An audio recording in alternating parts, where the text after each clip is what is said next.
2005 সালে মারাত্মক সড়ক দুর্ঘটনায় মস্তিষ্কে আঘাত পান সৌদি প্রিন্স আল ওয়ালিদ খালেদ বিন তালাল।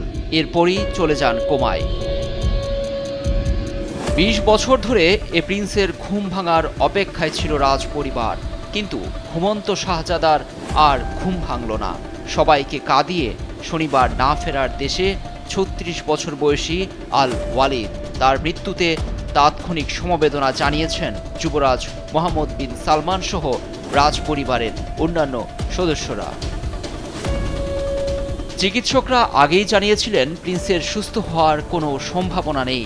লাইফ সাপোর্ট খুলে ফেলারও পরামর্শ দিয়েছিলেন তারা। হাল ছাড়তে নারাজ ছিলেন তার বাবা প্রিন্স খালেদ বিন তালাল আল সৌদ। তাই তো গত 20টা বছর ধরে তার সুস্থতার জন্য প্রার্থনা আর চিকিৎসায় কোনো কমতি রাখেননি। 2005 সালে লন্ডনে পড়ার সময় 15 বছর বয়সে সড়ক দুর্ঘটনায় মস্তিষ্কে আঘাত পেয়েছিলেন তিনি। সবশেষ 2019 সালে আঙুল নাড়াতে দেখা গিয়েছিল। এরপর আর উল্লেখযোগ্য অগ্রগতি হয়নি। 18 এপ্রিল 36 বছরে পা রাখেন প্রিন্স।